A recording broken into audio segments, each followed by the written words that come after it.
ढाका जाने पर कोई जनरल तैयार नहीं था, मगर बहादुरी के आला तरीन मेडल सीने पर सजाए जनरल नियाज़ी जब अप्रैल 1971 को मशरक़ी पाकिस्तान पहुँचे तो वहाँ पर उन्हें जनरल टिक्का के बंगालियों पर होने वाले मज़ालिम देखकर क्यों बगदाद में चंगेज़ खान, हलाकू खान और जलियांवाला बाग में जनरल डायर का कत्लेआम याद आ गया।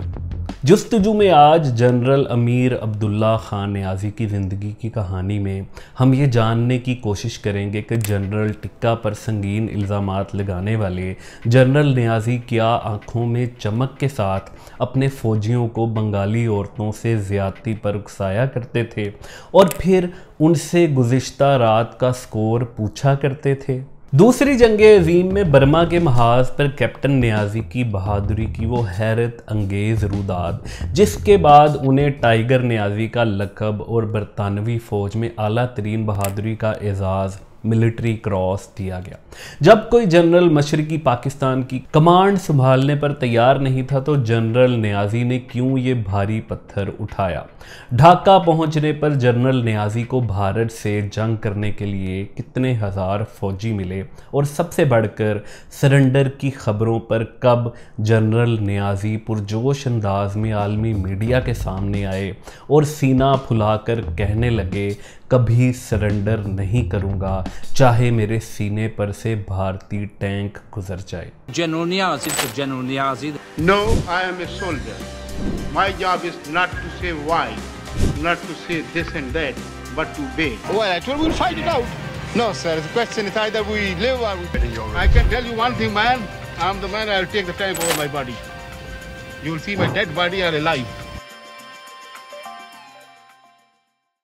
जब 4 अप्रैल 1971 को 56 साला जनरल अमीर अब्दुल्ला खान नियाज़ी ढाका के एयरपोर्ट पर उतरे तो मशरक़ी पाकिस्तान में सूरत हाल बहुत मखदूश थी, मगर उस वक्त जनरल नियाज़ी पर इस सारी अबतर सूरत हाल का कोई इल्ज़ाम नहीं लगाया जा सकता था।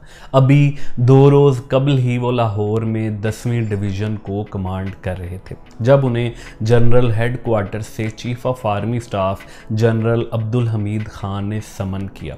उन्हें बताया गया कि जनरल याया बांग्लादेश में जनरल टिक्का की कारकर्दगी से मुतमईन नहीं है, इसलिए उन्हें मशरक़ी पाकिस्तान में कमांडर ईस्टर्न कमांड बनाने का फ़ैसला किया गया है।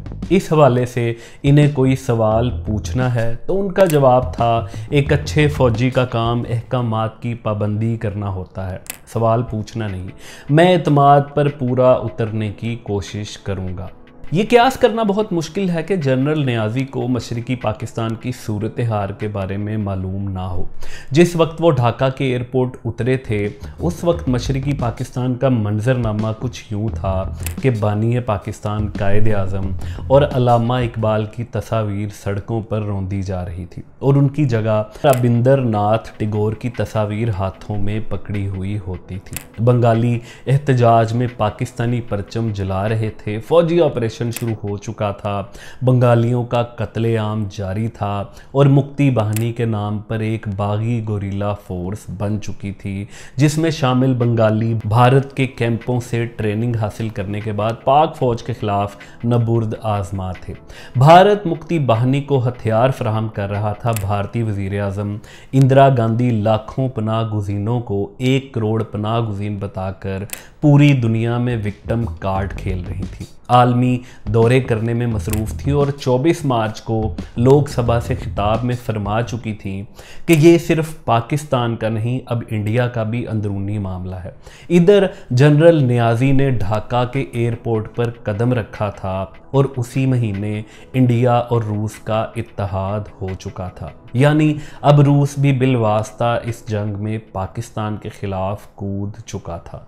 मैं ये क़यास नहीं कर सकता कि जनरल नियाज़ी इतने बेखबर होंगे कि उन्हें जनरल याकूब अली ख़ान के इस्तीफ़े की कहानी मालूम ना हो, जिन्होंने हम वतन बंगालियों के ख़िलाफ़ फ़ौजी ऑपरेशन करने से इनकार कर दिया था और जनरल याया ने इसकी पादाश में उन्हें कमांडर ईस्टर्न कमांड और marshal law administrator zone B के ओहदे से हटाकर फ़ौज से ही निकाल दिया था।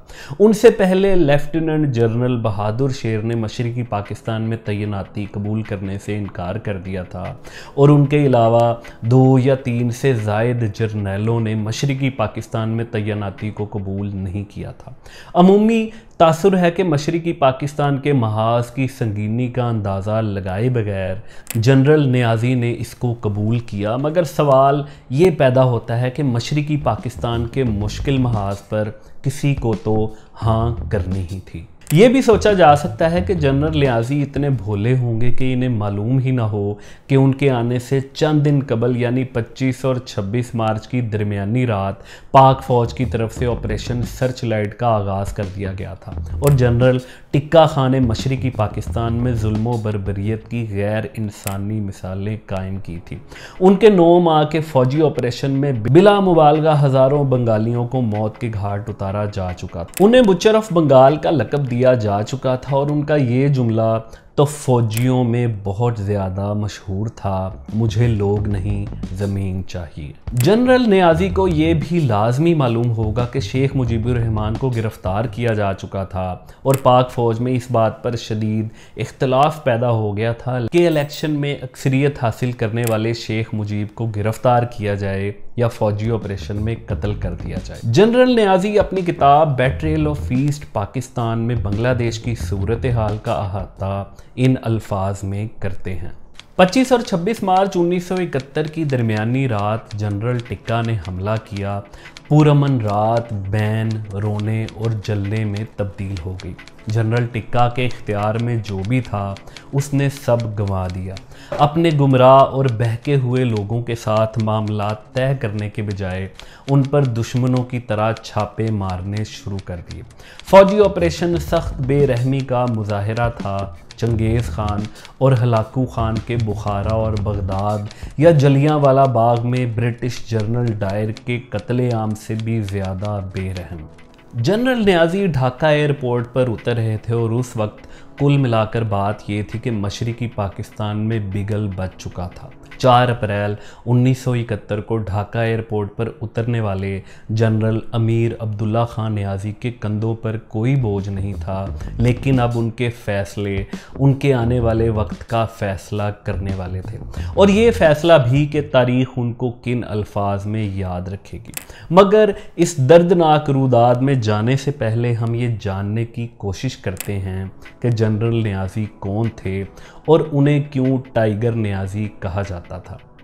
अमीर अब्दुल्ला खान नियाज़ी 1915 में मियाँ वाली शहर से तकरीबन 2 मील के फासले पर बलोखेल नामी गांव में पैदा हुए। उनका ताल्लुक़ नियाज़ियों की शाख बलोखेल से था। उन्होंने मैट्रिक मियाँ वाली के हाई स्कूल से किया और बतौर कैडेट 1932 में ब्रिटिश इंडियन आर्मी में कमीशन हासिल किया। उन्हें 1942 में राजपूत रेजिमेंट में कैडेट कंपनी कमांडर तैनात किया गया। दूसरी जंग अज़ीम में वो जंग लड़ने मिस्र पहुँचे और फिर उन्हें बहार में बर्मा बॉर्डर के करीब तैनात किया गया, जहां पर जंगलों में शदीद जंग जारी थी, यानी सहरा से सीधा जंगल में आन पहुंचे थे। उनकी तीसरी पोस्टिंग अराकान के इलाके में हुई। यहाँ उन्हें गोरिल्ला कंपनी को कमांड करने का मौका मिला। उन्हें जो मिशन मिला इसमें उन्होंने शानदार कामयाबी हासिल की तो उन्हें तारीफ़ी ख़त मिला और तरक्की की सिफारिश की गई और वो बतौर कैप्टन प्रमोट हो गए। तारीख़ में ये अक्सर बताया जाता है कि जनरल नियाज़ी को टाइगर कहा जाता था, मगर उन्हें टाइगर का लक़ब कैसे मिला, आज मैं आपको ये कहानी भी बताता हूँ। 11 जून 1944 को जब कैप्टन अब्दुल्ला नियाज़ी असम के गांव किकरम में तैनात थे, ये पहाड़ी इलाका था जो घने दरख्तों से अटा हुआ था। कैप्टन नियाज़ी को हुक्म मिला कि वो अपनी कंपनी के साथ ये जायज़ा लें कि दुश्मन कहाँ कहाँ मौजूद है और सड़क पर हम कहाँ तक हिफाजत के साथ आगे बढ़ सकते हैं। कैप्टन नियाज़ी ने बटालियन हेडक्वार्टर में आकर बताया कि उसने दुश्मन के बहुत से बंकर देखे हैं और अगर उसे मौका मिले तो दुश्मन का बड़ा नुकसान किया जा सकता है। कैप्टन नियाज़ी को 35 जवान दिए गए और उन्होंने हमले को ऐसा प्लान किया कि दुश्मन के 3 बंकर तबाह कर दिए गए। कैप्टन नियाज़ी ने दुश्मन के बंकर्स में ग्रेनेड फेंके और उन्हें हमले की नौयत समझने का मौका भी ना मिला। दुश्मन जवाबी हमले का मंसूबा बना रहा था कि कैप्टन नियाज़ी ने दूसरी प्लाटून के साथ मज़ीद 3 बंकर्स को तबाह कर दिया। दुश्मन की तरफ से भरपूर जवाब दिया जाना शुरू हुआ तो कैप्टन नियाज़ी रेंगते हुए गोलियों की बारिश में दुश्मन के बंकर्स की तरफ बढ़ने लगे और मज़ीद 5 ग्रेनेड के साथ जवाबी हमला किया और दुश्मन के 30 फौजी मारे गए। जब कैप्टन नियाज़ी को वापसी का हुक्म दिया गया तो उन्होंने शानदार डिसिप्लिन के साथ अपनी प्लाटून को बहुत एहतियात से वापस बुलाया। जापानी फ़ौज के 60 फौजी मारे जा चुके थे और ये ऐसा मौका था जब इस जगह पर जापानी अपने एक फ़ौजी की मौत भी अफोर्ड नहीं कर सकते थे। कैप्टन नियाज़ी के हमले ने उनकी कमर तोड़कर रख दी थी। जापानी उसी रात पीछे हट के और इस काबिल भी न रहे कि वो मज़ीद आगे बढ़ सकें। कैप्टन नियाज़ी के 8 फौजी इस हमले में जाँ बहक हुए। खुद कैप्टन नियाज़ी को रान, कंधे और पाँव पर 3 ब्रस्ट लगे। कर्नल कारगिल और ब्रिगेडियर वॉन ने बाइनोक्यूलर से ये सारी जंग खुद देखी थी। ब्रिगेडियर वॉन ने मौके पर ही कैप्टन नियाज़ी को मिलिट्री क्रॉस का ऐलान कर दिया और जंग के बाद वाइसराय ऑफ इंडिया ने कैप्टन नियाज़ी को खुद ये तमगा दिया। जनरल नियाज़ी के भाई भी पाक फौज में थे, जिनके बेटे शेर अफगन भी पाक आर्मी से बतौर ब्रिगेडियर रिटायर्ड हुए और पाकिस्तान के नामवर सियासतदान बने। जनरल नियाज़ी के 2 बेटे और 3 बेटियां थीं। दोनों बेटे वफ़ात पा चुके हैं। बड़े बेटे अमानुल्लाह नियाज़ी पाक आर्मी से बतौर मेजर रिटायर्ड हुए, जबकि छोटे बेटे हबीबुल्लाह नियाज़ी थे। टाइगर नियाज़ी अब कमांडर ईस्टर्न कमांड बनकर मशरक़ी पाकिस्तान आ चुके थे। उन पर अब तक होने वाले मज़ालिम का कोई भी इल्ज़ाम नहीं लग सकता था, लेकिन अब जो भी मशरक़ी पाकिस्तान में होने वाला था उसका बराह रास्त इल्ज़ाम जनरल नियाज़ी पर आने वाला था। और अफसोस के साथ जनरल नियाज़ी ने अपने पेशरो जनरल टिक्का से अलग कोई इखलाकी मिसाल कायम करने से इनकार कर दिया। 10 अप्रैल 1971 को उन्हें कमांडर ईस्टर्न कमांड का चार्ज दे दिया गया बतौर एक जनरल के। अब वो अपनी फ़ौज के साथ इंडिया के साथ बरसरे पेकार होने वाले थे, तो ये जानना ज़रूरी है कि उनके पास कितनी फ़ौज थी। जनरल अमीर अब्दुल्ला नियाज़ी अपनी किताब द बेट्रेयल ऑफ ईस्ट पाकिस्तान में लिखते हैं, मेरे पास कुल 45,000 की फ़ौज दस्तयाब थी। फ़ौज से 34,000 सिविल आर्म्ड फोर्सेस से मज़ीद 11,000 मगरबी पाकिस्तान सिविलियन पुलिस और गैर जंगजुओं को मिलाकर बागियों के ख़िलाफ़ लड़ रहे थे। यहाँ तक कि अगर depot training institute, workshops, factory, nurses, lady doctors, गैर जंगजू जैसे हजाम, खाना पकाने वाले, जूते बनाने वाले और खाक रोब को भी शामिल कर लिया जाए, तब भी मजमूई तादाद 55,000 तक पहुंचती है। यानी जनरल नियाज़ी के पास फ़ौज की एक अच्छी खासी तादाद मौजूद थी, जिसके साथ वो मुक्ति बाहिनी के बागियों का सर कुचल सकते थे। इस बात में शक नहीं था कि अब पाक फ़ौज की बंगालियों के साथ एक जंग शुरू हो चुकी थी। जनरल नियाज़ी, हमीदुर रहमान कमीशन समेत उस वक्त के तमाम तजर्बाकार फ़ौजी इस बात पर मुत्तफिक हैं कि अगर जनरल नियाज़ी अपनी फ़ौज को ढाका में इकट्ठा कर लेते, सबसे पहले ढाका के दिफा को मजबूत करते, क्योंकि ढाका के 3 तरफ पानी था और एक तरफ खुश्की का रास्ता था। पहले ढाका के दिफा को मजबूत बनाया जाता और फिर वहाँ से बागियों को निकाल बाहर किया जाता और फिर एक एक करके दीगर शहरों में फ़ौजी ऑपरेशन किए जाते। मगर इसके बरक्स जनरल नियाज़ी ने फ़ौज को मुख्तलिफ मकामात पर उलझाए रखा और इस तरह उसकी ताकत कम हो गई। फ़ौजी हिकमत अमली के साथ साथ जनरल नियाज़ी पर मशरक़ी पाकिस्तान में उनके अपने साथियों ने बद अखलाक़ी के इल्ज़ामात लगाए। ब्रिगेडियर AR सिद्दीकी अपनी किताब east Pakistan the end game में लिखते हैं, जनरल नियाज़ी फ़ौजियों की औरतों की बेहुरमती करने का दिफा किया करते थे और कहा करते थे कि आप कैसे तवक्को कर सकते हैं कि एक फ़ौजी मशरक़ी पाकिस्तान में रहे, लड़े और मारा जाए और जिनसी अमल जहलम में जाकर करे। इसी किताब में वो मज़ीद इल्ज़ाम लगाते हैं वो जवानों की गैर इंसानी और बेईमाना हरकतों की हौसला अफजाई किया करते थे। अपनी आंखों में शैतानी चमक के साथ फ़ौजी जवानों से पूछा करते थे, शेरा कल रात तेरा स्कोर कितना रहा। यहाँ स्कोर से मुराद जिनसी ज़्यादती का निशाना बनाए जाने वाली औरतों की तादाद होती थी। अफसोस के साथ हम बड़ी तेज़ी से सकूते ढाका की तारीख़ की तरफ बढ़ रहे हैं। پاکستان میں فوجی اور سیاسی قیادت آپس میں دستوں گریباں تھی، جبکہ انڈیا کی فوجی اور سیاسی قیادت اس سارے معاملے کو بڑی عقل مندی اور منصوبہ بندی کے تحت ڈیل کرنے میں مصروف تھی۔ مثال کے طور پر امریکی وزیر خارجہ ہنری کسنجر جولائی میں راولپنڈی کے خفیہ دورے پر پہنچے تو انہیں یقین ہو گیا کہ اگر انڈیا پاکستان کو توڑنے کی کوشش کرے گا تو اس کے راستے میں کوئی رکاوٹ نہیں۔ مگر اگلے روز وہ چین پہنچے تو ان کی رائے بدل گئی اور انہوں نے چین سے سیدھا انڈیا جا کر اندرا گاندھی کو بتایا کہ اگر انڈیا نے پاکستان پر حملہ کیا تو چین مداخلت کرے گا۔ اندرا گاندھی اس وقت عالمی دورے شروع کر چکی تھیں۔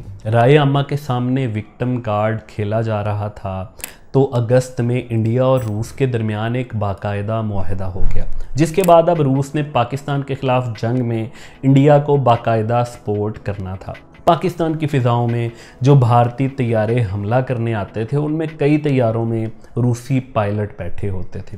جو اسلحہ مکتی باہنی کو دیا جاتا تھا اس میں روس کی مکمل سپورٹ ہوتی تھی، مگر افسوس اتنی منصوبہ بندی کے جواب میں ہمارے حکمرانوں کے پاس کوئی کاؤنٹر اسٹریٹجی نہیں تھی۔ 24 نومبر 1971 کو بھارتی وزیر اعظم اندرا گاندھی نے ایک بیان میں تسلیم کیا کہ بھارتی فوجی دستے بارڈر کراس کر کے ایک بار پاکستانی علاقے میں داخل ہو چکے ہیں۔ افسوسناک طور پر اجمال اس واقعے کا یہ ہے کہ 21 نومبر 1971 کو بھارتی 4 سکھ ریجمنٹ کے کچھ ٹینکوں نے مشرقی پاکستان کے قصبے کی طرف بڑھ رہے تھے۔ پاکستانی فوج کی 107 انفینٹری بریگیڈ انہیں روکنے کی کوشش کر رہی تھی، مگر بھارتی فوج کی حوصلہ افزائی بنگالی اپنے نعروں سے کر رہے تھے، جوئے بنگلہ جوئے بنگلہ، جس کے جواب میں بھارتی سکھ فوجیوں کی طرف سے جو بولے سو نہال کے نعروں کی آواز آتی تھی۔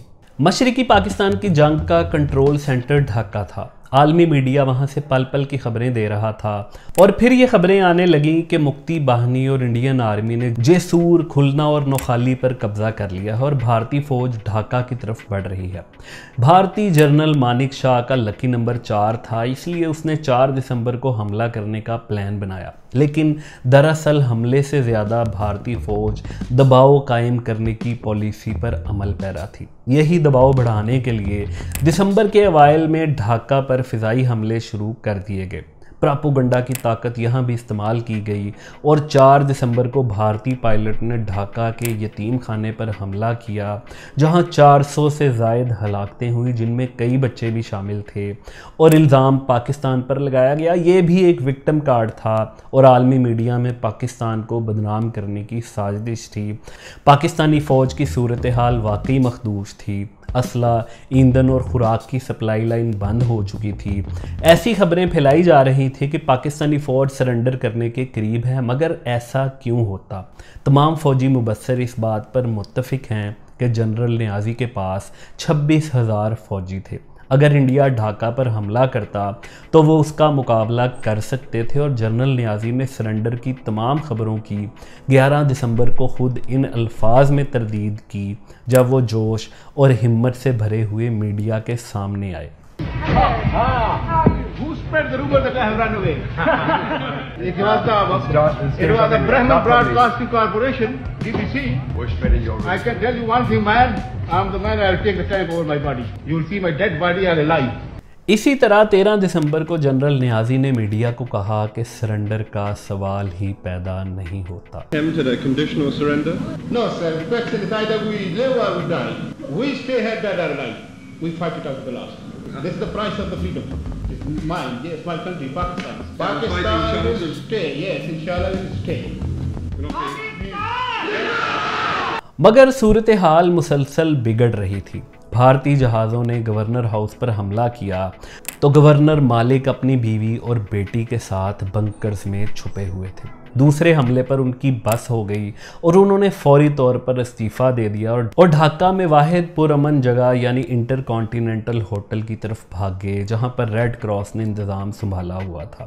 بھارتی آرمی چیف کی طرف سے پیغام مسلسل ڈھاکہ کی گلیوں میں گونج رہا تھا کہ پاک فوج ہتھیار ڈال دے ورنہ بھارتی فوج آ کر ان کو قتل کر دے گی۔ The Indian Army is in Bangladesh. Your air force has been destroyed. You are surrounded on all sides. And if you don't surrender, you will be killed unmercifully. اور پھر بھارتی فوج کی طرف سے 16 دسمبر کی صبح 9 بجے کی ڈیڈ لائن دے دی گئی. General Niazid to General Niazid. No, I am a soldier. My job is not to say why, not to say this and that, but to obey. Well, actually, we'll fight it out. No, sir. The question is either we live or we... I can tell you one thing, man. I'm the man. I'll take the tank over my body. You will see my dead body or alive. General Niazi surrender کے حوالے سے 2 اہم استدلال پیش کرتے ہیں جس کی بنیاد پر انہوں نے لڑنے کے بجائے ہتھیار ڈالنے کا فیصلہ کیا. ایک، انہیں جنرل یحییٰ یعنی ہائی کمان کی طرف سے سرنڈر کا حکم ملا تھا، اور 2، ان کی اعلیٰ قیادت نے انہیں کہا تھا کہ وہ فوج کو اکٹھا نہ کریں، ورنہ انہیں بھی معلوم تھا کہ وہ فوج کو ڈھاکہ میں اکٹھا کر کے کئی روز تک جنگ کر سکتے تھے. اس حوالے سے سینئر صحافی منیر احمد منیر نے جنرل نیازی کے حوالے سے اپنی کتاب المیہ مشرقی پاکستان 5 کردار میں لکھا ہے. ڈاکٹر مالک مشرقی پاکستان کے گورنر تھے. مشرقی پاکستان پر بھارتی جارحیت زوروں پر تھی جب مالک کا سگنل آیا کہ یہاں مشرقی پاکستان میں حالات بہت خراب ہیں، بمبار روزانہ آ رہے ہیں، ہمارے سارے جہاز ختم ہو رہے ہیں، آپ ہمیں ہتھیار ڈالنے کی اجازت دیں. بھارتی بغیر سرنڈر کے نہیں مانتے. جب یہ سگنل آیا تو شام کا وقت تھا. میرے پاس ایڈمرل احسن، نیوی کے سربراہ AR خان اور لیفٹیننٹ جنرل گل حسن بیٹھے تھے. میں نے ڈاکٹر مالک کا وہ سگنل پڑھا اور اپنے PA کو بلا کر اس کا جواب لکھوایا. نیازی آپ مشرقی پاکستان کے محاذ پر سینئر ترین فوجی آفیسر ہیں، آپ ڈپٹی مارشل ایڈمنسٹریٹر بھی ہیں، وہاں کے انڈیپینڈنٹ کمانڈر ہو، تم میری نسبت صورتحال کو زیادہ بہتر جانتے ہو. میں 1000 میل دور بیٹھا ہوں، تم سچویشن کا صحیح اندازہ کر سکتے ہو. گورنر کو کنسلٹ کرو، UNO والوں کو بولو کہ وہ سیز فائر کرا دیں. جب سیز فائر ہوتا ہے اور کور کمانڈر آپس میں ملتے ہیں تو کوئی سمجھوتا ہو جاتا ہے. یہ کچھ کرو، لیکن دشمن کے سامنے ہتھیار ڈالنے کا سوال ہی پیدا نہیں ہوتا. یہ ہے وہ انسٹرکشن جو جنرل یحییٰ نے جنرل نیازی کو دی. اور پھر جب اقوام متحدہ کے انٹروین کرنے پر کور کمانڈرز یعنی جنرلز جو متعلقہ شعبوں کے انچارج تھے وہ آپس میں بیٹھے تو پھر نیازی نے کیا کیا، یہ کہانی ہم آپ کو تھوڑی دیر میں بتائیں گے. لیکن جو جنرل یحییٰ نے کہا تھا وہاں پر کہیں سرنڈر کا حکم نہیں دیا گیا تھا، بلکہ اس سے واضح طور پر منع کیا گیا تھا، اور حقیقت بھی یہی تھی. سقوط ڈھاکہ کا یہ المیہ رہا ہے کہ اس کے تمام مرکزی کردار ایک دوسرے پر الزام ڈالتے نظر آتے ہیں. جنرل نیازی اپنی کتاب دا بیٹریل آف ایسٹ پاکستان میں ایک دوسری کہانی سناتے نظر آتے ہیں. ہم نے آخری وقت تک جنگ لڑنے کا فیصلہ کر لیا تھا، مگر یہ پاکستانی جرنیلوں کے منصوبے کو زیب نہیں دیتا تھا اور ہمیں ہتھیار ڈالنے کا کہا گیا تھا. جب میں ہچکچایا تو انہوں نے کہا کہ مغربی پاکستان کے حالات نازک ہیں، لہٰذا ہمیں مغربی پاکستان اور مغربی پاکستانیوں کو بچانے کے لیے سرنڈر کا حکم دیا گیا. ہم نے اپنے ملک کو باقی رکھنے کی خاطر رسوائی قبول کی، اور اگر وہ ہمیں لڑتے رہنے کی اجازت دے دیتے تو ہم ہتھیار ڈالنے کی ذلت سے بھی بچ سکتے تھے. کون سچ بول رہا ہے اور کون جھوٹ، اس سے قطع نظر جنرل یحییٰ مسلسل اقوام متحدہ کے سیکرٹری جنرل کو سیز فائر کروانے کے لیے سگنل بھیج رہے تھے. جنرل نیازی مسلسل چین یا امریکہ کی مداخلت کا انتظار کر رہے تھے، مگر افسوس وہ لڑنے پر تیار نہیں تھے. اور اس پر مہر تصدیق اس وقت لگ گئی جب 16 دسمبر کی دوپہر اقوام متحدہ کے نمائندے جان کیلی نے ڈھاکہ میں پریس کانفرنس کرتے ہوئے بتایا کہ پاک فوج سیز فائر پر تیار ہے، مگر ریڈیو نیٹ ورک کی خرابی کی وجہ سے یہ پیغام بھارتی فوج تک نہیں پہنچ پا رہا. With General Farman, he confirmed to me that the Pakistan military authority had accepted the ultimatum. Pakistan radio network had been destroyed and that they were not in contact with the Indian authorities. I immediately got onto the radio, with this radio in fact, contacted my headquarters and asked them to transmit that to New Delhi. They did so immediately. General Rao فرمان BBC کے نمائندے سے درخواست کرتے نظر آئے کہ کیا وہ نئی دہلی تک یہ پیغام پہنچا سکتے ہیں کہ الٹیمیٹم مان لیا گیا ہے. مگر جنرل نیازی کیسے سرنڈر پر تیار ہوئے، اس کی روداد بہت حیران کن اور دردناک ہے. मशरकी पाकिस्तान के सरेंडर की कहानी में सबसे अहम नाम भारतीय lieutenant general Jack Farj Rafael Jacob का है। जनरल याया मुसलसल अक़वाम मुत्तहिदा से सीज़ फायर की दरख्वास्तें कर रहे थे। जनरल नियाज़ी तक ये पैगाम पहुंचा तो मशरकी पाकिस्तान में पाक फ़ौज की तरफ से सीज़ फायर के लिए अक़वाम मुत्तहिदा से रब्ता कर लिया गया। अक़वाम मुत्तहिदा ने भारतीय जनरल मानिक शाह को इसकी इतला पहुँचाई तो उन्होंने जनरल JF जैकब को ये जिम्मेदारी सौंपी कि वो ढाका जाएं और सीज़ फायर को मुकम्मल करें। लेकिन जनरल जैकब ने इस सारी सूरत हाल में एक जुआ खेलने का फ़ैसला किया। जनरल जैकब ने ये सारी कहानी अपनी किताब सरेंडर एट ढाका में बताई है। जनरल जैकब ढाका पहुंचे तो उन्हें लेने पाक फ़ौज का एक ब्रिगेडियर, ये गालिबन सदीक सालिक थे, वो ढाका के एयरपोर्ट पर पहुंचे और उस वक़्त शहर के हालात ये थे कि मुक्ति बाहिनी जहां पर पाक फ़ौज को देखती थी उस पर हमला शुरू कर देती थी। पाक फ़ौज की वो गाड़ी जिसमें जनरल जैकब आ रहे थे उसको देखते ही मुक्ति बाहिनी ने उस पर फायरिंग की। जनरल जैकब हाथ उठाए बाहर निकले और उन्हें पैगाम दिया कि मैं पाकिस्तानी नहीं भारतीय जनरल हूँ, तो उन्हें इज़्ज़त व एहतराम के साथ आगे भिजवा दिया गया। जनरल जैकब को जनरल नियाज़ी के पास पहुंचाया गया और उनके सामने सरेंडर की एक दस्तावेज़ रखी गई जो जनरल जैकब अपने साथ अपने एक बैग में लेकर आए थे। जनरल नियाज़ी बोले, किसने कहा है कि हम हथियार डाल रहे हैं? आप यहाँ सिर्फ जंग बंदी कराने आए हैं। जनरल जैकब बोले, आपको बहुत अच्छी पेशकश की है, इससे बेहतर पेशकश नहीं कर सकते। हम आपकी और आपके ख़ानदानों की हिफाजत की ज़मानत देते हैं, लेकिन आप इस पेशकश को कबूल नहीं करते तो हमारी कोई ज़िम्मेदारी नहीं होगी। आपके पास 30 मिनट हैं, अगर आप नहीं मानते तो फिर मैं जंग शुरू करने और ढाका पर दोबारा बमबारी का हुक्म दे दूंगा। जनरल जैकब बताते हैं कि उन्होंने ये धमकी तो दे दी, लेकिन दिल ही दिल में सोचने लगे कि ये मैंने क्या कर दिया।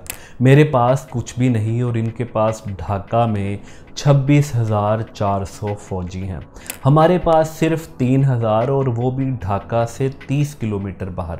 अगर वो ना कर देते हैं तो फिर मैं क्या करूँगा? दर हकीकत जनरल जैकब को उनके जूनियर फ़ौजी ने भी बताया कि ये आपके लिए बहुत ख़तरनाक है और इस हरकत पर आपका कोर्ट मार्शल भी हो सकता है। लेकिन जनरल जैकब ये जुआ खेलने पर तैयार थे। ये आसाबी जंग थी। जनरल नियाज़ी और जनरल जैकब दोबारा आमने सामने आए। अददी एतबार से पाक फ़ौज बहुत बेहतर हालत में थी, लेकिन जनरल जैकब असाब की ये जंग जीत रहे थे। इसका एक सबूत हमूदुर रहमान कमीशन की रिपोर्ट में भी है, जब जंगी इंक्वायरी कमीशन के सामने जनरल नियाज़ी से पूछा गया कि आपके पास ढाका में 26,400 फ़ौजी थे जबकि भारत के पास सिर्फ 3,000, आप कम से कम 2 हफ्ते और लड़ सकते थे। सिक्योरिटी काउंसिल का इजलास जारी था। अगर आप कम से कम 1 दिन और लड़ लेते या वेट कर लेते तो शायद भारत को वापस जाना पड़ता और सीज़ फायर का ऐलान तो अक़वाम मुत्तहिदा की तरफ से हो चुका था।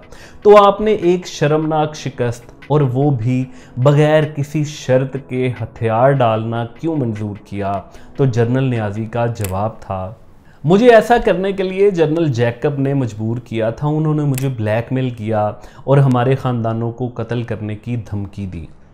यही वो सच था कि दर हकीकत जनरल नियाज़ी इस असाबी जंग में हार गए। वो डर गए थे और जब 30 मिनट बाद जनरल जैकब दोबारा अंदर दाखिल हुए, सरेंडर की दस्तावेज़ उसी तरह मेज़ पर पड़ी थी। जनरल जैकब ने पूछा, आपको ये मंजूर है? यही सवाल 3 दफ़ा पूछा गया मगर जनरल नियाज़ी खामोश रहे। उनके अंदर शायद कशमकश चल रही थी। वो नज़रें नहीं मिला रहे थे, कभी खला में और कभी नीचे देखने लगते। जनरल जैकब ने मेज़ से सरेंडर की दस्तावेज़ उठाकर कहा, मैं ये मानकर चल रहा हूँ कि आपने इसको मंजूर कर लिया है। जनरल जैकब ने फौरी तौर पर जनरल मानिक शाह को पैगाम भेजा और अंग्रेज़ी में इस पैगाम के अल्फाज कुछ यूँ थे, it's bloody humid in Bangladesh. General Niazi वाकई 100 साल तक लड़ना चाहते थे मगर वो जनरल जैकब के सामने आसाबी जंग हार चुके थे। ये खबर पाकिस्तानी हुकूमत, पाकिस्तानी अवाम और पाक फ़ौज तक पहुंची तो सबके लिए एक धमाका था। सब सीज़ फायर के मुंतज़िर थे और यहाँ पर सरेंडर की तकरीब मुनक्किद हो रही थी और वो भी अवामी सरेंडर। इंसानी तारीख़ में किसी भी फ़ौज का पहला अवामी सरेंडर। जनरल नियाज़ी ने बहुत कोशिश की कि जनरल जैकब जब प्राइवेट सरेंडर पर मान जाएं, लेकिन जनरल जैकब ने इनकी कोई भी बात मानने से इनकार कर दिया। जनरल नियाज़ी कभी ये कहते हैं कि उन्होंने मगरिबी पाकिस्तान को बचा लिया, और कभी वो ये तावील देते हैं कि आज नहीं तो चंद रोज़ बाद हार ही पाकिस्तानी फ़ौज का मुकद्दर था। लेकिन मालूम नहीं वो किस दिमागी कैफियत में थे कि भारतीय जर्नल जो फ़तह के एहसास से मसरूर थे, जनरल नियाज़ी उन्हें गंदे लतीफ़े सुनाते रहे और उनसे पूछते रहे, बताओ मैं कैसा लड़ा हूँ। सदीक सालक भारतीय शहर जबलपुर में जनरल नियाज़ी के साथ कैद थे, तो सरेंडर के हवाले से उनसे होने वाली गुफ्तगू अपनी किताब मैंने ढाका डूबते देखा है में कुछ इस तरह लिखते हैं। मगर इसका क्या फ़ायदा होता? ढाका की ईंट से ईंट बच जाती, गलियों में लाशों के अंबार लग जाते, नालियाँ अट जाती, शहरी ज़िंदगी मफलूज हो जाती, लाशों के गलने सड़ने से ताउन और दूसरी बीमारियाँ फूट पड़ती। इसके बावजूद अंजाम वही होता। मैं 90,000 बेवाओं और लाखों यतीमों का सामना करने के बजाय 90,000 कैदी वापस ले जाना बेहतर समझता हूँ। एक तरफ जनरल नियाज़ी असाबी जंग हार रहे थे, तो दूसरी तरफ भारतीय फ़ौज का पहला फ़ौजी दस्ता कर्नल पुन्नू की क़यादत में ढाका में दाखिल हुआ, तो बंगाली उसके इस्तकबाल के लिए सड़कों पर निकल आए। रेडियो पाकिस्तान की इमारत पर कब्ज़ा करके बांग्लादेश का झंडा लगा दिया गया। कर्नल पुन्नू को फूलों के हार पहनाए गए, मगर इस मौका पर कर्नल पुन्नू ने पाक फ़ौज के जवानों की बहादुरी के शानदार कसीदे पढ़े। It's very heavy and hard fighting. Oh yes, I think practically everywhere. The Pakistani soldiers fought extremely well, I must say. In fact, I would say at times it was so fanatical. But then I've sort of said, look at this man, he's just dying for something, but he has no business to be just come charging across. This is ridiculous at times. General Niazi ने लड़ने की बजाय surrender का फैसला किया था। वो tiger Niazi जिसने दूसरी जंग अज़ीम में जापानियों के बंकरों में ग्रेनेड फेंक कर उनका भरता बना दिया था। जब अपने मुल्क के लिए लड़ने की बारी आई तो वो अपने बीवी बच्चों की मौत की धमकी से डर गया। जनरल जैकब की धमकी से डर गया कि उसके ख़ानदान को मार दिया जाएगा। लंच के मौका पर पाकिस्तानी छावनी में आलमी मीडिया के सामने जनरल नियाज़ी दोबारा ये तस्लीम करते नजर आए कि अगर वो अपनी फ़ौज को ढाका में इकट्ठा कर लेते तो शायद उन्हें सरेंडर ना करना पड़ता, मगर वो उसे आला क़यादत की गलती करार देते रहे। BBC के नुमाइंदे एलन हार्ट के मुताबिक उस वक्त जनरल नियाज़ी की ये हालत थी कि हमें लगा कि किसी वक्त भी उनकी आंखों से आंसू निकल आएंगे। ढाका के रमना रेस ग्राउंड में हथियार डालने की तकरीब की तैयारियां मुकम्मल हो चुकी थी जब 16 दिसंबर 1971 को पाकिस्तान की तारीख का सबसे दर्दनाक और शर्मनाक लम्हा ग़ुरूब आफ्ताब के वक्त पेश आने वाला था। जनरल नियाज़ी 26,400 फ़ौजियों के साथ जनरल जगजीत सिंह अरोड़ा के 3,000 फ़ौजियों के सामने सरेंडर करने जा रहा था, और वो 3,000 फ़ौजी जो अभी भी शायद ढाका से 5-10 किलोमीटर दूर ही थे। जनरल नियाज़ी ने अपनी किताब द बेट्रेयल ऑफ ईस्ट पाकिस्तान में ये इस्तदलाल पेश किया है कि अगर वो सरेंडर ना करते तो मगरिबी पाकिस्तान भी हार से जाता। मगर सीनियर सहाफ़ी मुनीर अहमद मुनीर की किताब अलमिया मशरिकी पाकिस्तान 5 किरदार में जनरल याया कहते हैं, बकता है मगरिबी पाकिस्तान क्या इसके गांव जा रहा था? क्या नाम है इसके गांव का? हाँ, मियाँ वाली। मगरिबी पाकिस्तान क्या मियाँ वाली जा रहा था? झूठा आदमी है, उसकी दलील की बुनियाद झूठ है। बस ज़हनी तौर पर बुज़दिल समझिए, टरख गया बेचारा मियाँ वाली वाला।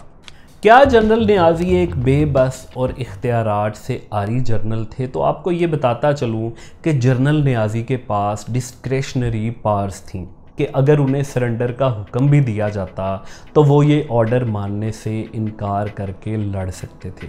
जनरल नियाज़ी कहा करते थे कि उनके सामने वियतनामियों की मिसाल है जो बग़ैर किसी किस्म के फ़िज़ाई तहफ़्फ़ुज़ के लड़ते रहे। हम भी मशरिकी पाकिस्तान में वियतनामियों की तरह लड़ेंगे और उन्हें एयर सपोर्ट की कोई ज़रूरत नहीं, मगर जब मौका मिला तो वो लड़ ना सके। हथियार डालने की तकरीब के 4 दिन बाद ही भारतीय फ़ौज के जनरल सगर सिंह ने general Niazi, major general Rao Farman Ali, admiral Sharif, air commodore Inamul Haq और ब्रिगेडियर बाकिर सिद्दीकी को गाड़ी में बिठाया और उन्हें ढाका एयरपोर्ट से कोरिबो तैयारे में सवार किया जो उन्हें कलकत्ता लेकर रवाना हो गया, जहां उन्हें तारीखी फोर्ट विलियम के रिहायशी क्वार्टर्स में रखा गया। جنرل نیازی اپنی کتاب دا بیٹریل آف ایسٹ پاکستان میں لکھتے ہیں، ہمیں ایک نئی تعمیر شدہ 3 منزلہ عمارت میں رکھا گیا تھا۔ یہ ایک صاف ستھری جگہ تھی۔ ہم نے ایک کمرے کو کھانے کے کمرے میں تبدیل کر دیا۔ ہمارے کھانے ہندوستانی باورچی تیار کرتے تھے، لیکن ہمارے اردلی دسترخوان لگاتے تھے۔ ہم اپنا وقت ریڈیو سننے، کتابیں پڑھنے اور ورزش کرنے میں گزارتے تھے۔ کلکتہ پہنچنے پر جنرل نیازی اور ان کے ساتھیوں سے بھارتی جنرل جیکب نے تفتیش کا آغاز کیا۔ ان سے روزانہ سیشن ہونے لگے۔ یہیں پر جنرل نیازی کو معلوم ہوا کہ مشرقی پاکستان میں ہتھیار ڈالنے کی دستاویز پر انہیں دوبارہ دستخط کرنے ہیں۔ ان کے استفسار پر بتایا گیا کہ اس دستاویز میں ہتھیار ڈالنے کا وقت غلط درج ہو گیا تھا۔ خیر، جنرل نیازی کے پاس نئی ہتھیار ڈالنے کی دستاویز لائی گئی اور انہوں نے دوبارہ اس پر دستخط کر دیے۔ کلکتہ میں تفتیش اور پوچھ گچھ کے بعد جنرل نیازی اور ان کے ساتھی جرنیلوں کو کلکتہ سے بھارتی ریاست مدھیہ پردیش کے شہر جبل پور کے ایک فوجی کیمپ نمبر 100 یعنی 100 میں لے جایا گیا۔ یہاں انہیں ایک کمرہ ملا جس کے ساتھ اٹیچ باتھ بھی تھا۔ کیمپ میں جنرل انصاری نماز کی امامت کیا کرتے تھے۔ پاکستانی افسروں کو جنیوا کنونشن کے تحت ماہانہ 140 روپے تنخواہ دی جاتی تھی۔ بھارتی لیفٹیننٹ جنرل ریٹائرڈ ایس کے سنہا نے اپنی کتاب changing India straight from the heart میں لکھتے ہیں، ان جنگی قیدیوں سے بات چیت کے لیے سینئر انڈین سویلین اور فوجی مسلمان افسران کو بلایا گیا۔ مشاعرہ اور ان کے لیے فلمی شوز منعقد کیے گئے۔ ہم نے انہیں پاکیزہ اور صاحب بی بی اور غلام جیسی فلمیں دکھائیں جو انہیں بہت پسند آئیں۔ روڑکی میں ہم نے پاکستانی اور ہندوستانی حکام کے درمیان کرکٹ میچ کا بھی اہتمام کیا۔ جنرل نیازی 26 ماہ تک بھارتی قید میں رہے۔ بھٹو کا بھارت سے معاہدہ ہوا تو انہیں ٹرین کے ذریعے پاکستان روانہ کیا گیا۔ یہ ماہ اپریل تھا اور سال تھا 1974 جب بھارت نے لیفٹیننٹ جنرل اے کے نیازی کو واگا بارڈر پر پاکستانی فوج کے حوالے کیا۔ وہ بھارت سے آنے والے آخری جنگی قیدی تھے۔ بارڈر پر ان کے بھتیجے اور پاکستان کے نامور سیاستدان بریگیڈیئر ریٹائرڈ شیر افکن نیازی بھی ان کے استقبال کے لیے موجود تھے۔ جنرل نیازی کو مگر بارڈر پر خاندان سے ملنے نہیں دیا گیا، مگر پاکستان کے بارڈر پر پہنچتے ہی ان کے اندر کا ٹائیگر ایک بار پھر جاگ گیا اور وہ پاکستانی فوجیوں پر برسنے لگے۔ اس کا احوال وہ خود اپنی کتاب دا بیٹریل آف ایسٹ پاکستان میں کچھ اس طرح لکھتے ہیں۔ جب میں نے سرحد عبور کی تو ایک بریگیڈیئر انجم نے مجھے سلوٹ کیا اور کہا، جناب آپ کو پریس کے سامنے کوئی بیان دینے کی ضرورت نہیں۔ پھر انہوں نے 4 انچ کا مستطیل کارڈ بورڈ نکالا جس پر نمبر 1 لکھا تھا۔ مجھے کہا کہ اسے اپنے سینے پر لگا لیں تاکہ اس کی تصویر لی جا سکے۔ جب میں نے ان سے پوچھا کہ کیا دیگر جنگی جرنیلوں کی بھی اسی طرح تصویریں بنوائی گئی ہیں تو انہوں نے انکار کر دیا۔ انہوں نے اتنا ضرور کہا کہ یہ جنرل ٹکا کے حکم پر کیا جا رہا ہے۔ میں بہت ناراض ہوا۔ میں نے انجم کو کہا کہ اس سے پہلے کہ میں آپے سے باہر ہو جاؤں تم یہاں سے چلے جاؤ۔ جنرل نیازی کو ڈی بریفنگ کے لیے لاہور چھاؤنی میں کور ہیڈ کوارٹر لے جایا گیا۔ پاکستانی فوج نے جی ایچ کیو میں لیفٹیننٹ جنرل آفتاب احمد خان کی قیادت میں ایک خصوصی کمیٹی قائم کی تھی جس میں میجر جنرل یا اس کے عہدے کے برابر بحری، بری اور فضائی افواج کے 3 سینئر افسران بھی شامل تھے۔ یہاں سے جنرل نیازی میاں والی کی طرف روانہ ہوئے جہاں پر نیازی قبیلے نے ان کا شاندار استقبال کیا جیسے وہ کوئی کارنامہ سر انجام دے کر آئے ہوں یا جنگ جیت کر آئے ہوں۔ اس وقت تک جسٹس حمود الرحمان کمیشن رپورٹ 300 سے زائد گواہوں کے بیانات قلم بند کرنے کے بعد 1972 میں پہلی رپورٹ اور 1974 میں دوسری رپورٹ پیش کر چکا تھا۔ جنرل راؤ فرمان حمود الرحمان کمیشن رپ کے سامنے جنرل اے کے نیازی پر الزام لگا چکے تھے کہ جنرل نیازی کہا کرتے تھے، یہ میں کیا سن رہا ہوں کہ راشن کم پڑ گیا ہے، کیا سب گائے بکریاں ختم ہو گئیں، یہ دشمن کا علاقہ ہے، جو چاہتے ہو لے لو، ہم برما میں ایسے ہی کیا کرتے تھے۔ جنرل نیازی نے جسٹس حمود الرحمان کی قیادت میں جنگی انکوائری کمیشن کے سامنے اپنے جرائم کا اعتراف کیا۔ جنگی کمیشن نے ان پر مالی اور اخلاقی کرپشن کے الزامات لگائے، انہیں ماتحت افسران کو تنگ اور بے عزت کرنے کے الزامات کا سامنا بھی کرنا پڑا۔ جنرل نیازی نے اپنی فوجی شکست کی ذمہ داری جنرل یحییٰ انتظامیہ پر ڈالی، جسے جنگی کمیشن نے کسی حد تک درست تسلیم کیا، مگر حتمی فیصلہ یہی تھا کہ جنرل نیازی مشرقی پاکستان کے سپریم کمانڈر تھے اور وہ وہاں ہونے والی ہر چیز کے ذمہ دار تھے۔ جسٹس حمود الرحمان کمیشن نے جنرل نیازی کے خلاف 15 الزامات میں کورٹ مارشل کی سفارش کی۔ بھٹو حکومت نے جنرل نیازی کو رینکس اور ہلال جرت، تمغے اور پینشن ضبط کر کے انہیں برطرف کر دیا۔ جنرل نیازی کی باقی عمر دنیا کی عسکری تاریخ سے متعلق کتابوں کا مطالعہ کرتے گزری۔ جنرل نیازی نے 1 فروری 2004 کو لاہور کے CMH ہسپتال میں 89 برس کی عمر میں وفات پائی۔ انہیں لاہور میں کیولری گراؤنڈ کے فوجی قبرستان میں سپرد خاک کیا گیا۔ جنرل نیازی کے بھتیجے شیر افکن نیازی کے الفاظ میں میاں والی کے نیازی قبیلے کے لوگوں اور ہمارے وسیع خاندان کے افراد کو اس امر میں ذرا سا بھی شک نہیں تھا کہ جنرل نیازی دھرتی کا ایک بہادر سپوت ہے۔ ہمارے خاندان اور نیازی قبیلے کا بہت ہی شدید موقف ہے کہ پاکستان میں کوئی بچہ ایسا پیدا نہیں ہوا جو جنرل نیازی سے زیادہ بہادر ہو۔ اگر آپ کو جستجو کی یہ ویڈیو پسند آئی ہے تو آپ یہاں کلک کر کے ہماری اگلی ویڈیو دیکھ سکتے ہیں۔